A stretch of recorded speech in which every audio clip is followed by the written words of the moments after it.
right, two great things occurring on day 3. Genesis 1, 9 to 13. There it is right after the creation. There's a picture there.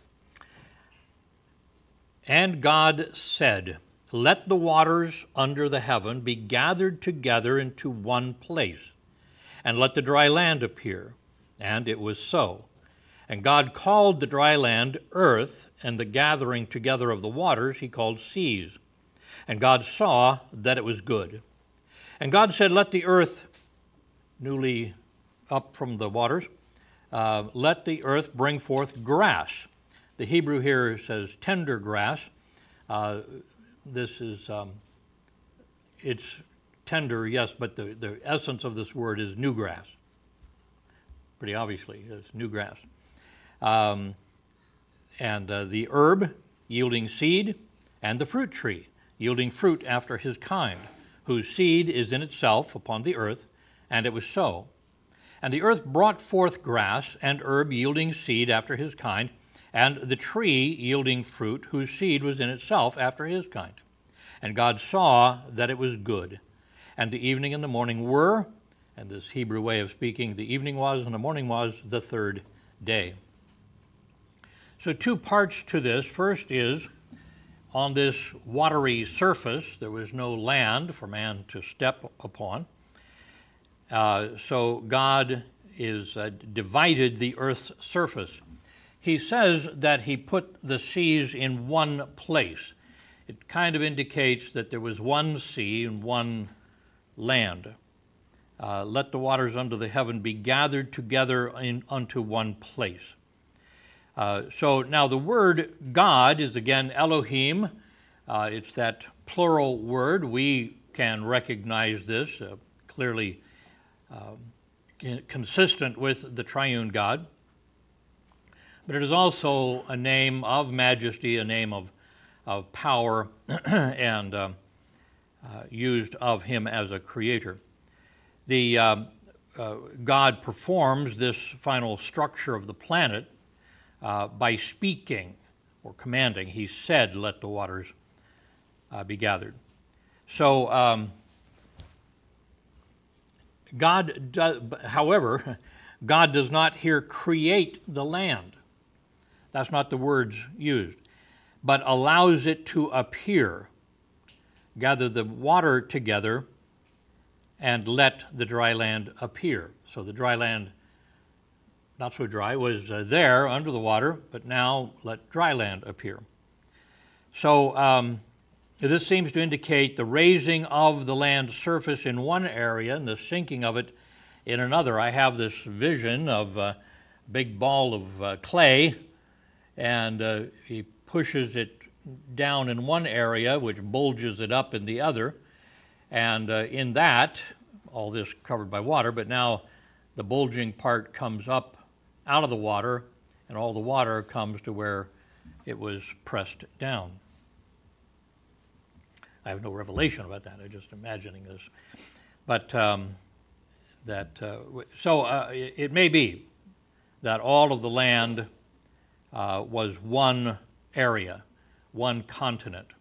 The term for this is Pangea, and this makes sense for man to live and grow and develop and so on. Why make great barriers and so on? After sin, after the dividing of the nations, after the rebellion at the Tower of Babel, it makes sense to separate them, keep them separate, keep them focused on their tribe, their group, and so on. It makes sense. But here, having one place where they could all live makes sense to me as well. All right, with the raising of the land, we may assume God allowed some areas to open under the land's surface. I picture this as opening this up and making kind of a sponge idea where openings are made in this. And we know for later that some of the water would have been kept in there, storing this, some vast areas of water. And God would call forth this at the flood. Not only would the windows of heaven be open, but the scripture is quite clear. Genesis 7:10, in the 600th year of Noah's life, in the second month, the 17th day of the month, the same day were all the fountains of the great deep broken up.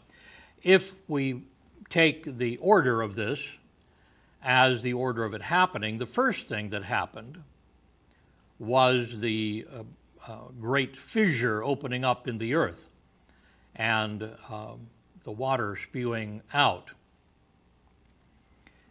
Dr. Brown, in his book, In the Beginning, imagines this under such pressure under the earth that the water would shoot up, clear up into the atmosphere, shooting the rocks that were holding the place separate down there, shooting them up. He imagines that the meteorites that come back to Earth were shot out at that time and made a great loop, depending on how fast they went out. But they were launched from Earth, and they make a great circuit and then come back to planet Earth. We don't know, but that's a possibility. He also explains the pock marks on the face of the moon toward the Earth. There's much more craters on the face of the moon facing Earth than the one away from the Earth. And he thinks it's because they were pelted by these rocks shooting out from the fissure. And it may be that the deep fissure, I've forgotten the name of it, I didn't look it up, but the great fissure in the ocean that is... Marianas Trench? Yeah, that's it. What is it called? Marianas Trench? Marianas. It's one of the deepest areas. That's the scar of where that fissure was. And what began to break that main continent apart and cause it to drift, floating on the what was underneath. These are speculations, but it would be a dramatic thing to see. So the fountains of the great deep were broken up, and the windows or floodgates of heaven were opened. And if Dr. Morris was right, then the shell of water that was protecting and warming the earth broke up and came down. Earth is the same word God used earlier to refer to the whole planet, but we see it's used in a secondary sense here. Here it means more specifically soil. That's, I think, fairly obvious what that is. I wanted to find out about soil, and I thought it was interesting because I'm going to deal with here the creation of land, soil, earth, walkable land, and later with the vegetation. And there are two areas of study concerning soil. One is called pedology. This comes from the Greek pedon, for soil, and logos, basically study. And this is the study of soils in their natural environment. The other, which we'll get to later, is edaphology, Greek for edaphos, ground, and logos study, which is concerned with the influence of soils on living things, particularly plants. So we'll get to that once God invents plants. So pedology has learned that soil not only supports vegetation, which is quite important to all the rest of us, but it is a place of interactions between climate, including water, air, and temperature, soil life, including microorganisms, plant and animals with the residues, and these are the things that live in the soil, and then 3, the minerals, rock, precious metals, all these things, and the position in the landscape. So this is what pedology is looking at and marks the importance of soil in the interactions between all of this.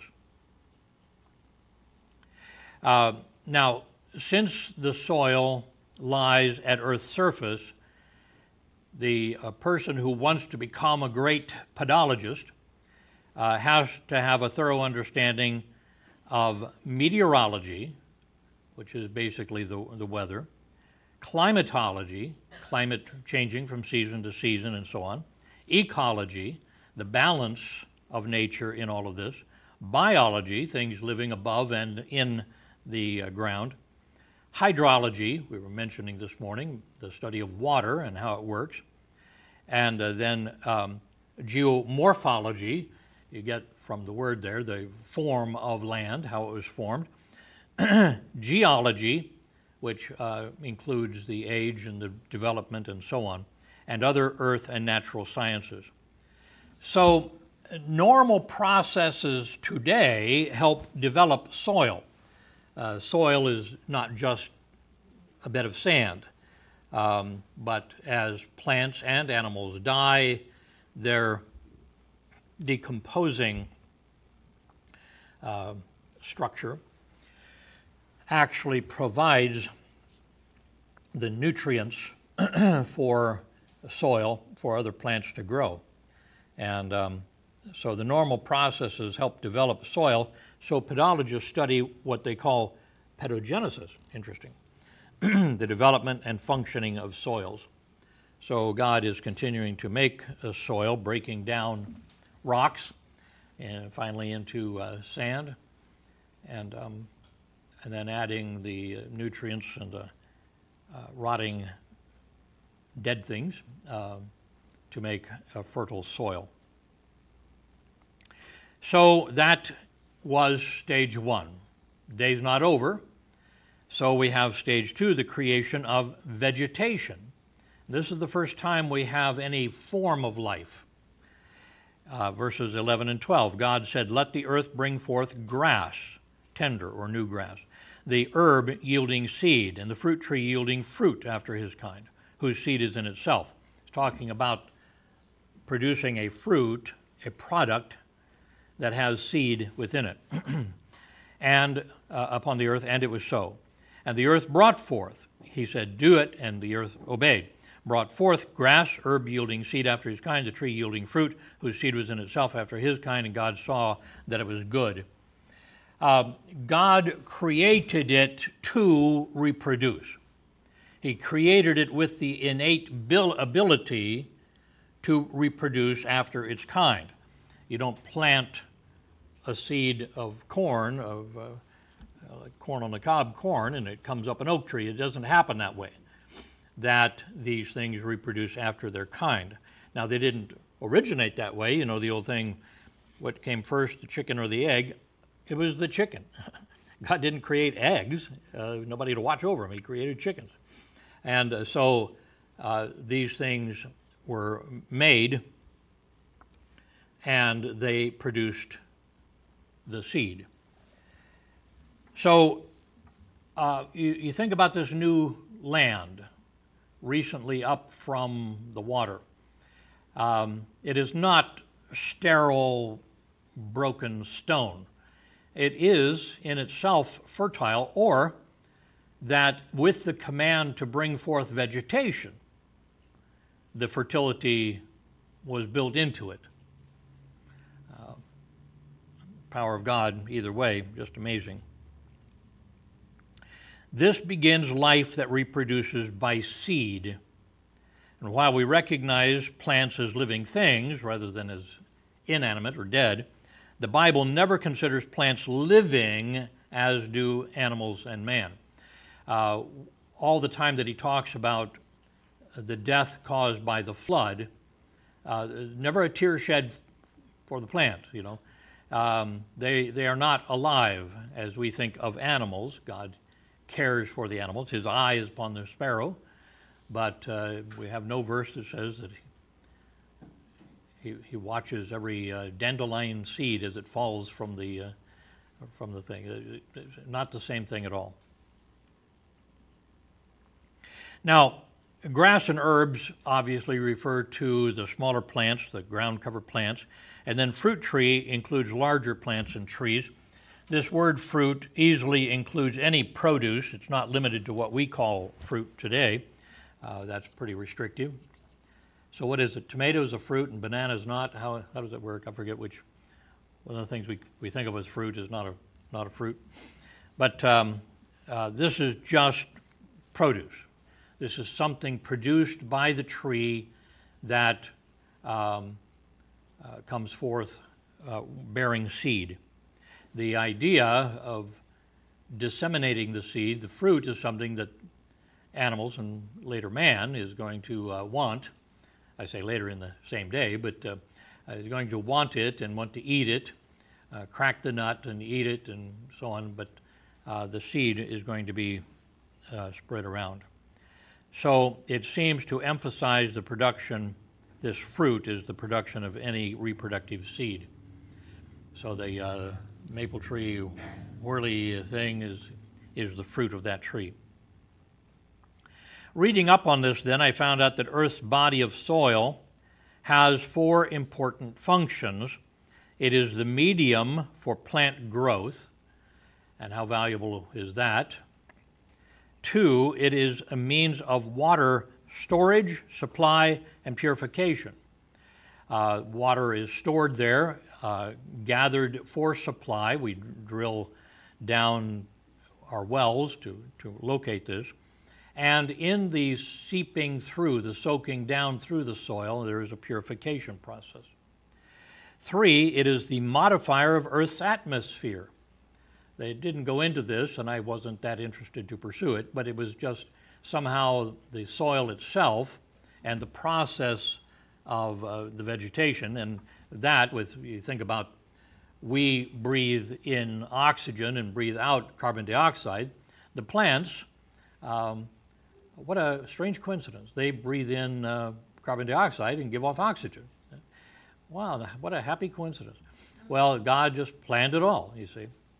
It is a modifier of Earth's atmosphere. And then 4th, it is a habitat for organisms, the soil itself, all of which in turn modify the soil. So the animals living in and upon the soil change the soil. Now, mankind has slowly learned about the interaction between plants and soil. So scientists now dealing with edaphology, they divide it into 2 subdivisions of study. So this edaphology, again, is the study of soil as it relates to plants and plants to the soil. So the 2 divisions are these. 1, agricultural soil science. And this applies soil chemistry, physics, and biology with the production of crops. To explain that a bit, soil chemistry emphasizes nutrients of importance to farming and horticulture, especially fertilizers. So chemical fertilizers, biological fertilizers. This is the study of soil chemistry. Then the physics is the physical edaphology. It studies crop irrigation and drainage. When is too much watering too much and causing problems and so on? They study that. Then the idea of biology brings up soil husbandry. This is caring for the soil. It seeks to sustain the agricultural soil resource through the use of soil conditioners and cover crops, letting it dry out planting the same crop over and over again. It destroys the soil, and then the weather washes it away. The second branch of edaphology is environmental soil science. This studies man's interaction with the soil beyond producing crops. Producing crops pretty well covered under agricultural soil science. But this is the interaction besides producing crops. So this involves the soil zone above the groundwater. There's that layer of land Pastor Porter was talking about in Washington, where the layer of land was so filled with clay. We have a lot of clay soil here in central Indiana. I remember my mother saying she had to dig it down deep and mix it with something, sand or sawdust or all these different things to loosen it up. But soil zone above the water, groundwater, so that's one study in itself. Then, because of man, we have to be concerned for septic drain assessment. Where does our waste go concerning the soil? Human waste is a poison to many of the plants, and what we take back in through those kind of plants actually poison us. Then land treatment of wastewater, which is wastewater from human waste, but also from industrial waste. Then stormwater, which stormwater washes over things and carries a lot with it that's not just natural rain. Then erosion control. Then soil contamination with metals and pesticides. Then remediation of contaminated soils, putting them back in proper order, remedying them. Restoration of wetlands, and then soil degradation, the using up and wasting away of the soil, and then environmental nutrient management, not just putting anything, but things that are proper for the ecological balance of the neighborhood. My daughter Eileen was, her children have various, not illnesses, I guess, but problem tendencies. And for Tristan, I believe it was, that he was healthier when she gave him honey, but honey that was harvested from his local area where he lives. We at the was it the state fair? We went. My wife bought honey from our local area. See how well that sweetens us up. But it's interesting the interaction of it all, and the idea of studying this. You could dedicate your life to studying dirt and its relationships to plants and man and so on.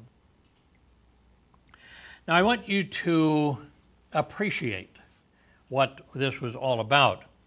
God created the vegetation with the power of reproduction. How fascinating is that? This is the first of the life forms that can do this, you see. Within every plant cell, there's a copy of the organism's genetic materials, like the blueprint. In every cell, there's a copy of the blueprint that made the plant be what it was. This is DNA, dinucleic acid. It carries a complete blueprint of the organism. It transfers the plant's characteristics to what grows from its seed. So you get the same thing that's the point of the plant. The plant's giving a seed to reproduce itself. Now, looking at that DNA code, it ends up that it's the same 4 chemical building blocks called nucleotides that make all DNA molecules. Only 4. You think of the diversity of plants, big, tall, redwood trees, dandelion, the various things, all the flowers,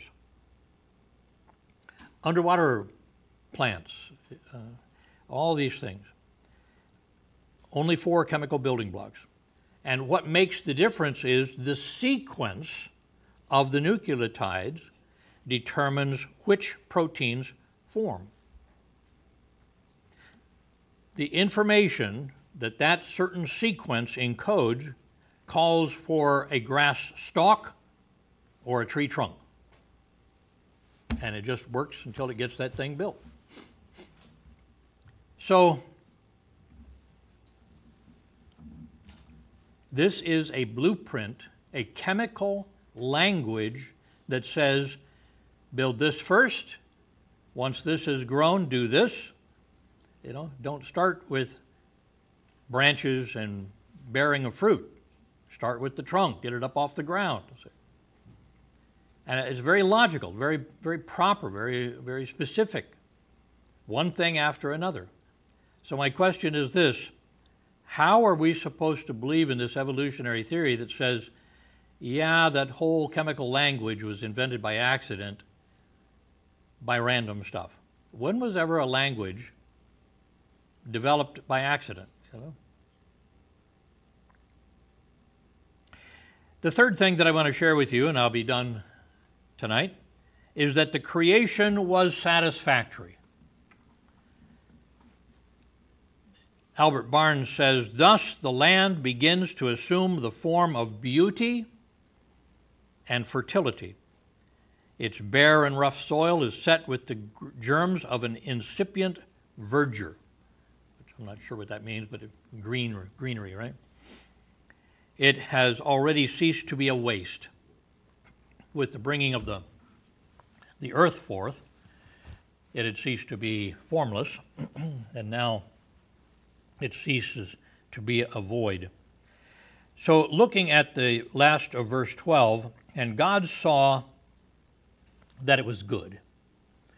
God said it's good. We've mentioned before, by what standard was he gauging? Well, it's what he intended it to be. It was fulfilling its purpose, its God-intended purpose. And it was doing that. But I was interested to hear what some of the other men said about this, and they all had good thoughts. John Gill says, which he had now caused to spring forth, grass, herbs, fruit trees, which were good for men and beast, and this he foresaw would be so. So this good, John Gill's looking at, is what good it will be when men and beast eat it, you see. Matthew Poole said, this clause is so often added to show that all the disorders, evil and hurtful qualities that are now in the creatures are not to be imputed to God, who made them all good. What do we attribute it to? Well, to man's sin, which hath corrupted their nature and perverted their use. Remember that even after the animals are made, there was no death. Death didn't come until sin. So all of the animals that we think are ferocious and poisonous and all these things, all of those qualities were inherent within them probably, but they had different purposes. Yes, sir? Rattlesnake venom is a digestive fluid. Yeah. The idea of, biting a piece of fruit, but injecting it with a digestive fluid allowed him to swallow it, and it now digests from the inside and the outside. Sin hath corrupted their nature, perverted their use. And I close with old Matthew Henry, old and dead by the time of Spurgeon, but Spurgeon said he was a man of great devotion. Matthew Henry said, that it is good, listen to this practical lesson, this Puritan got, that it is good to provide things necessary before we have occasion to use them. Before the beasts and man were made, here were grass and herbs prepared for them. God thus dealt wisely and graciously with man. So, he says, slipping in a little preaching with his education, let not man then be foolish and unwise for himself. You plan ahead. You provide. That God must have the glory of all the benefit we receive from the products of the earth. And he says either for food or physic. Physic is the old term for medicine. It's used almost primarily now, especially for laxatives, but laxative is a medicine. So he says, God said it is good, and all of the goodness that comes from plants. And it's interesting to me, it was like the American Indians would chew the bark of a certain tree to cure a headache. I don't know who the first guy decided I'm going to try biting trees to see if it helps my headache. Maybe he was just in such pain, he just said, But a certain tree bark held the, what is it, acetylsalic acid, the aspirin. And so now they manufacture it where we don't have to chew bark. So I kind of like that. But the idea is that God has provided all these cures and so on right from the plant. And from animals later. I was remembering that the neurotoxins of the rattlesnakes and some other snakes are used for anesthetic and other good things used in moderation. So God said, it is good. We find here that now the earth's structure is set. I take this day to be what God refers to when he says that certain things happen before the foundation of the earth. When did the earth get a foundation? The foundation is that picture of being established, of something being firm. I take it to be this day when the ground showed up. And it was something you could stand on, something you could build on, something you could cut down some trees and build a house and so on. So I take this the founding of the earth, of the planet as we think of it. He's not going to change this structure after this, but in the next 3 days, he's going to rev up, he's going to enhance each of the things that he made in the first 3 days. And we'll take the time next time to look at the pattern, the threefold pattern. Days 1, 2, and 3 picture what's going to happen in 4, 5, and 6. And I'm not sure why, but many of the commentaries were afraid to acknowledge that there was a pattern here. It's almost an obvious pattern. So I think what they're trying to say is, no, the writer here is not trying to put forth a pattern or that the pattern is the message or something like that. I grant that, but it's pretty clear that God's plan was a progressive one, building on what he had already done. All right, we're a few here tonight. Any comments or questions about this part of creation, making the land